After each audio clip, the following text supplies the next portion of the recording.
The French Chef is made possible by a grant from Safeway stores.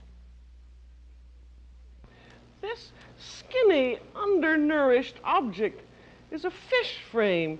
Most people throw them away, but we ordered one especially for filet de poisson Sylvestre today on the French Chef.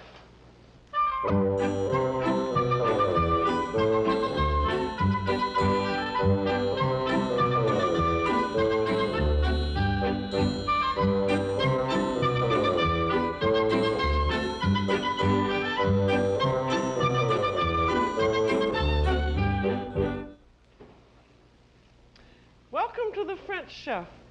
I'm Julia Child.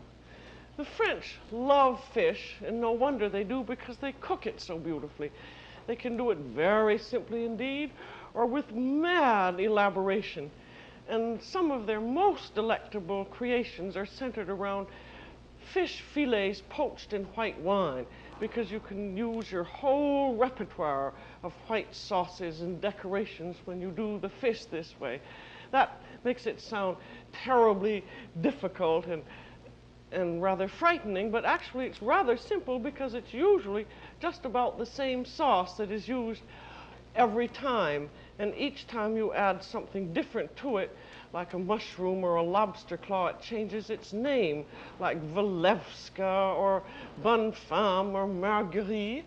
And we're doing filet de poisson Sylvestre today. And with it, we're going to serve some plain boiled rice, because that goes extremely well with it. And so we'll start the rice first. And this is 1 cup of plain, ordinary, dry, unwashed, untreated rice that we bought in a box.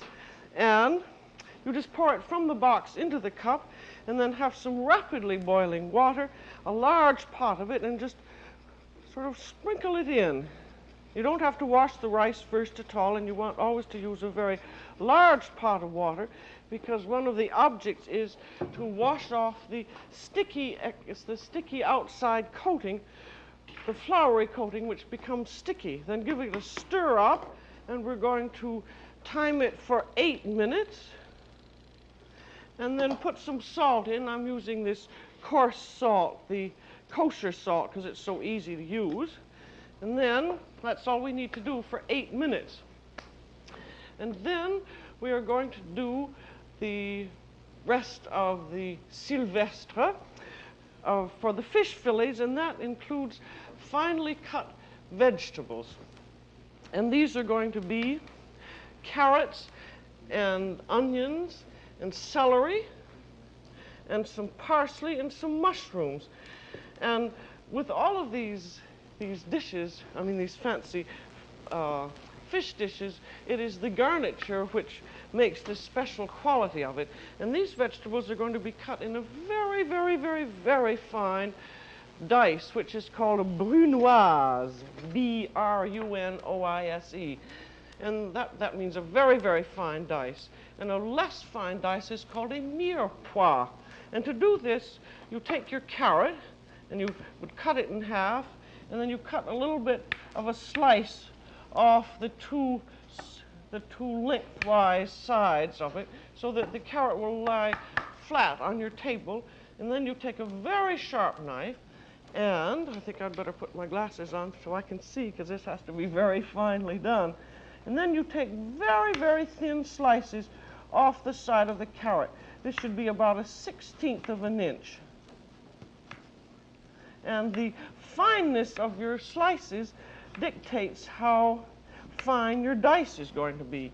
And then you take 2 or 3 of these very thin slices and pile them up on each other. And then you make very, very, very narrow little matchsticks, toothpicks, and these are called julienne. And then you slice up those, and then you gather your little strips, your little julienne strips together, and then you make very, very fine cross cuts, and there you have your fine dice. You see, you make it just as fine as you can. And that's the whole point of this recipe. This is really a haute cuisine recipe, which means that it takes a lot more work than any other kinds of recipes. And we're making enough for 4 people, which will be 2 fish fillets a person, and then about a spoonful of these cooked vegetables. You see, I'll do that just a little bit again now.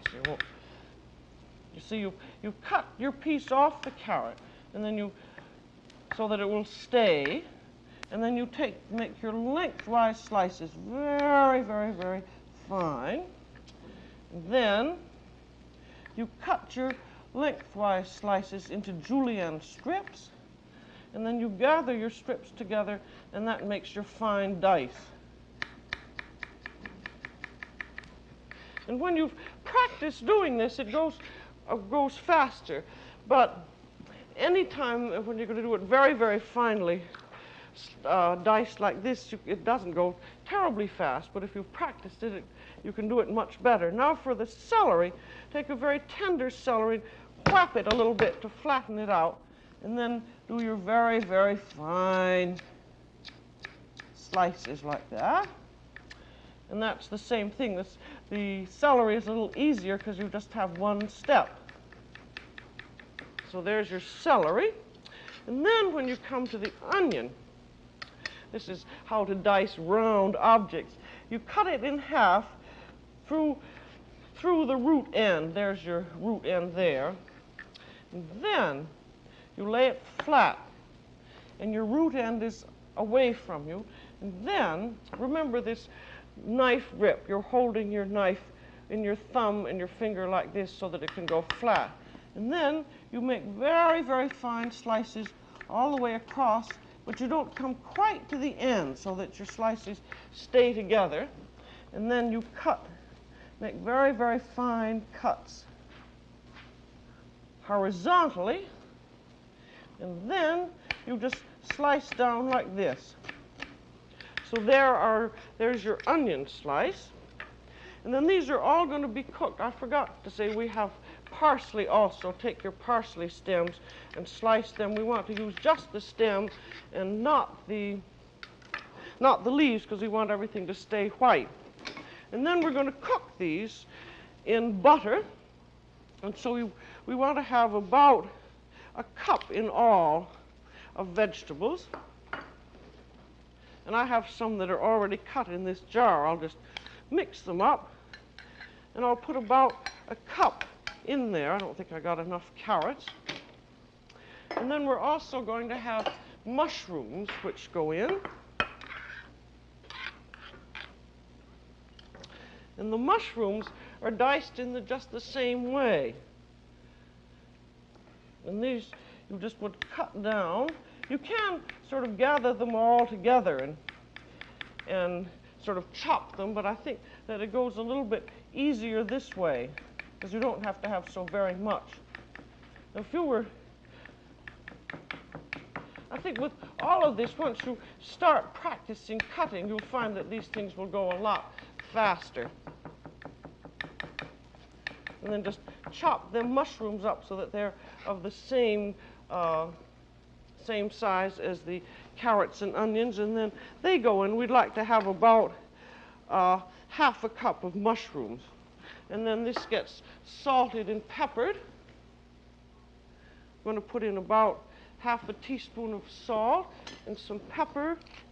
And you can put in some herbs if you like. I have a bay leaf here because that will cook with it and give flavor.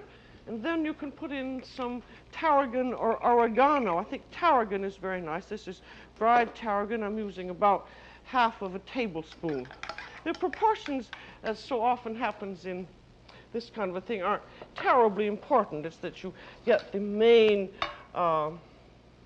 ingredients in, which are about an equal amount of carrots, onions, and celery and mushrooms. And then if you make more than you need, you can always keep it and freeze it, because it freezes perfectly well. And I think when you're going through all this trouble of cutting up, it's very nice to make a little bit extra,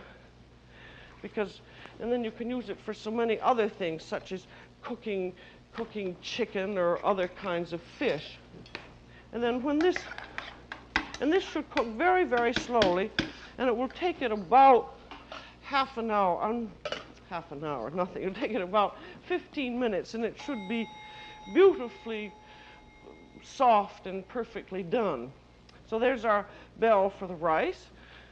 And now you want to test the rice. The idea is boiling it until it's just tender enough so that when you bite a little bit, you can just taste the slightest grain of undone in it, but it's almost done and tender. And this is the preliminary cooking.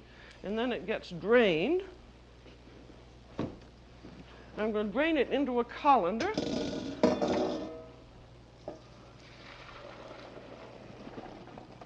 And then it's going to be washed in hot water.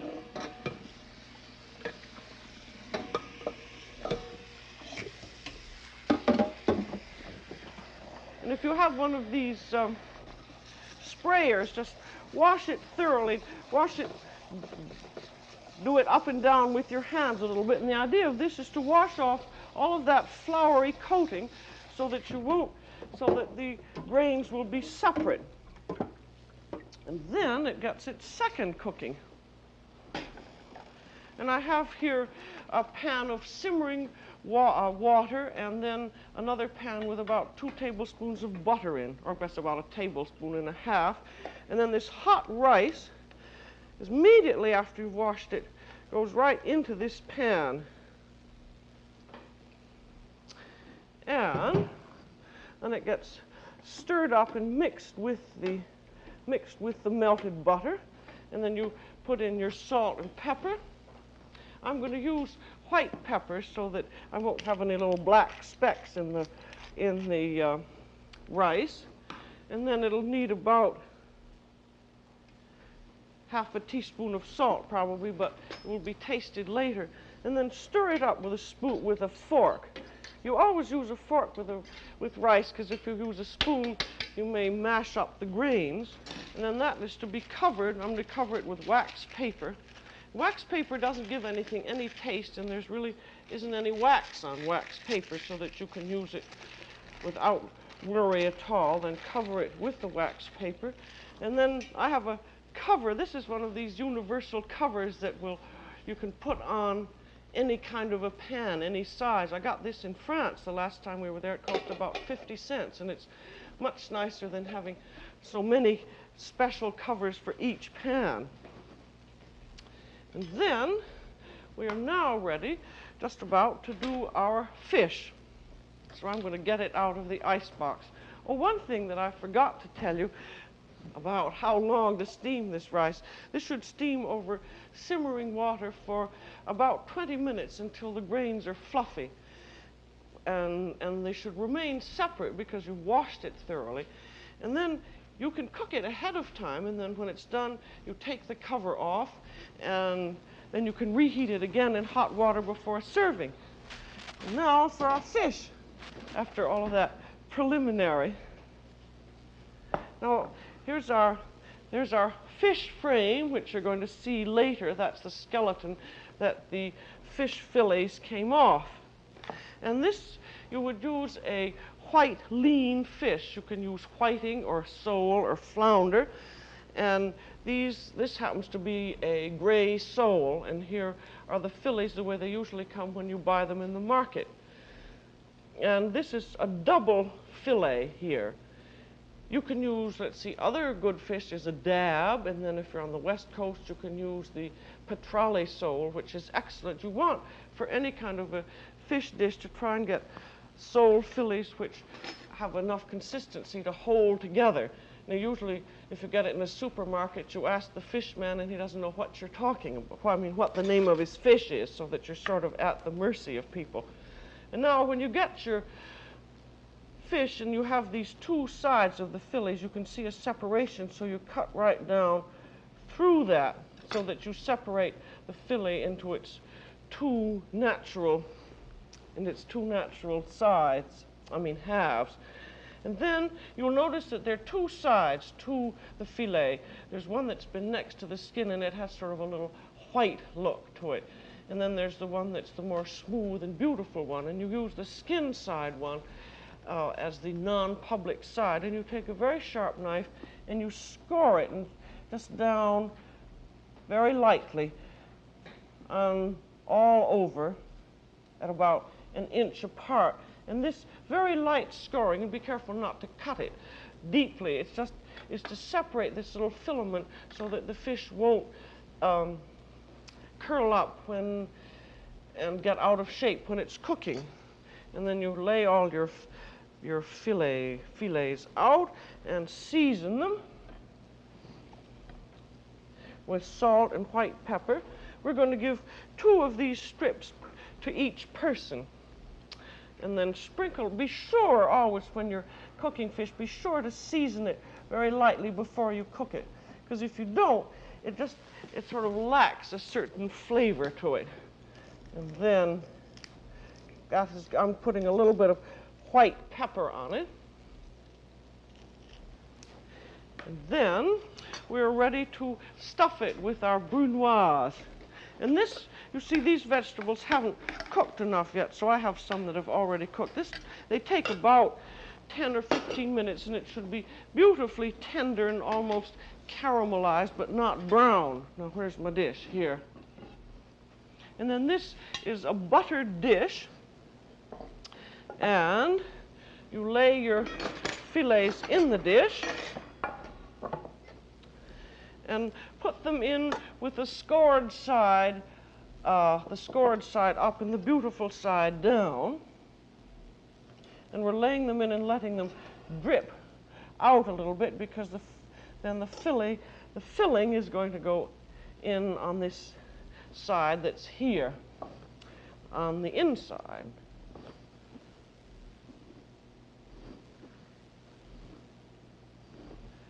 There, and now there's our cooked brunoise, and so we put a tablespoon of that on each.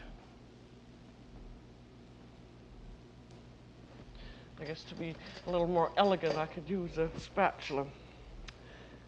There's our bay leaf, which I can now discard. And when the fish cooks with this lovely vegetable and herbal combination, it's perfectly delicious, as you can imagine, because it's going to be cooking in white wine. And then we're going to make the sauce with this flavoring. And then you just fold over your fish. You could, if you wanted, you could roll them around. You can do really anything you want with your fish fillets, either rolling them or doing them flat, or you could lay the brunoise over them and then put another fish fillet on top. And now we want to put a little bit more salt and pepper on. Just very lightly. Don't remember never to omit this little step of the seasoning. And then we're ready to put on our wine, and no, I won't have to have this back again, as you'll see why. Now I'm going to put on some dry white vermouth, and I'll use about half a cup, and then use water for the rest of it. And the liquid needs to come only about 2/3 the way up the fish. And then now you're going to see what we're going to do with this fish frame. Now this has been thoroughly washed, and it's just a fresh, sweet-smelling fish. And you're going to hack the head off, and then hack the tail off. And then this is going to all be used to flavor our sauce. And then put the head up in there, and then cover it with the frame, and then cover it with a piece of wax paper, and it is ready for the oven. And using this frame, you see, you could use fish stock, but this takes the place of it. This is going into a 375-degree oven, and it will cook about 8 to 10 minutes, just until the fish is tender when pressed with a fork. You don't want to overcook it and allow the fish to dry out. And now, if you want to cook the fish ahead of time, you can cook it ahead of time and let it cool off. You can't keep it warm, because if you do, the fish dries out. And then when you're ready to cook it, when you're ready to make the sauce, drain out all the cooking liquid. You see, I'm using a heavy cover, and by holding the heavy cover over the fish, I can then drain out this lovely aromatic cooking liquid. And then, when I'm going to want to warm the fish, I can just put the platter over hot water. And then I could put it in the oven for a little while, but you have to be very careful about not overheating it. And then we have some brunoise left. I think I have a little bit too much, but this can be added and go along in the sauce, which is nice. I'm going to take a little bit of it out because I can add some more later. And then I'm just going to make the sauce in that pan with the brunoise and add some more butter. And then I'm going to make a little roux with some flour as soon as this butter is melted. Now with this dish, you don't have to use any fancy sauce at all, because I want you to see the various things you can do. What you could do with this cooking liquid would be to boil it way down, and then just to work a little bit of butter into it just before you served it. That would be your most simple sauce. Or you can make a light roux, which means simply flour and butter cooked together. And I'm going to put in about 1.5 tablespoons of flour. And as always, the flour and butter are cooked together, and they should be cooked together for about 2 minutes so that so that your flour is thoroughly cooked and you don't have a floury taste in your sauce. And then when that is cooked,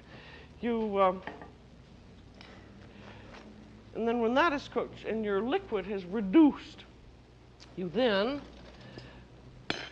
pour it into your flour base and stir it up with a wire whip. The reason for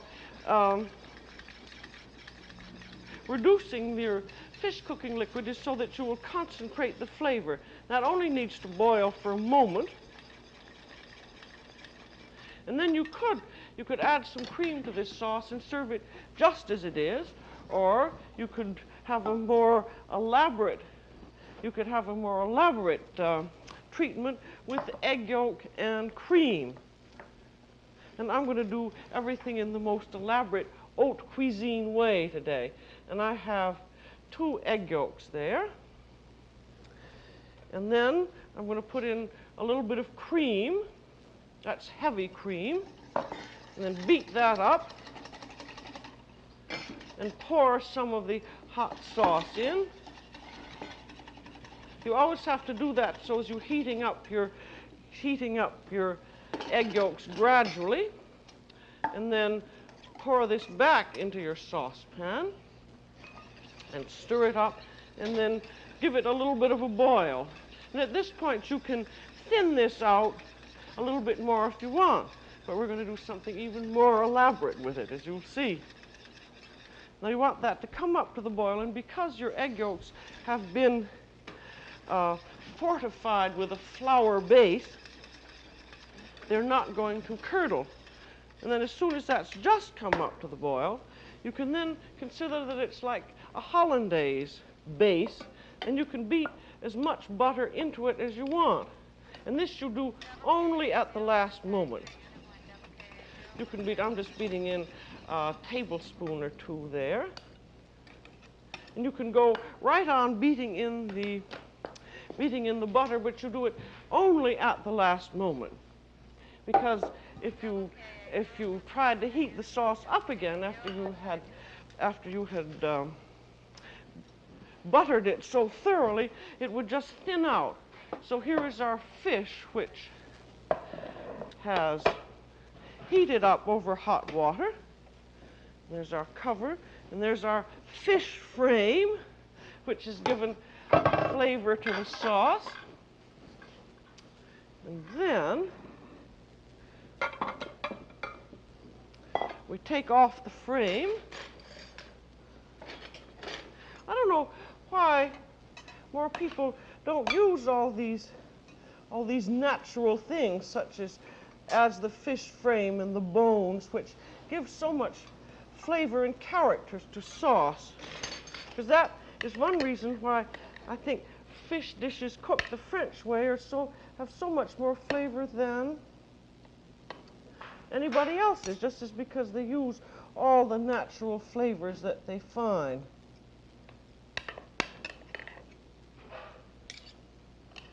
It's a little bit difficult to get off. There. And then you'd have to take off, remove, and all the extra liquid.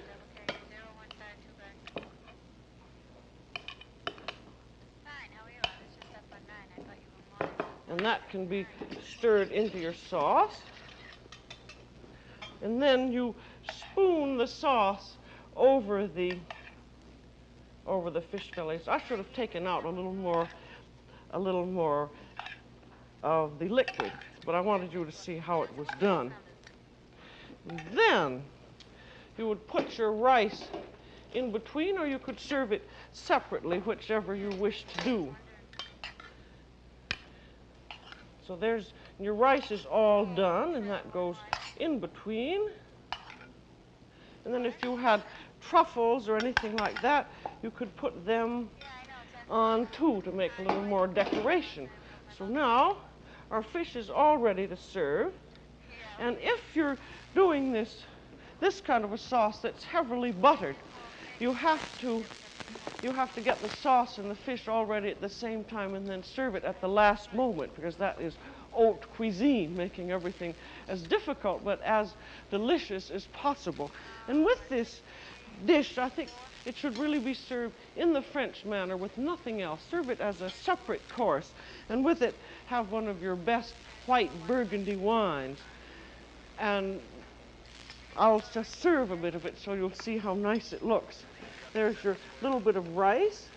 And you could have more rice served separately, and you could also have more sauce served separately, but as a separate course like this, you really don't need any more. You can consider that this would be the first course for an elaborate dinner. So now you have seen how to poach fish fillets in the basic way. And here is one of our most delicious dishes, filet de poisson Sylvestre. I've no idea who Sylvestre was, but I'm very grateful to him, and I think you will be too. So that's all for today on The French Chef. This is Julia Child. Bon appétit.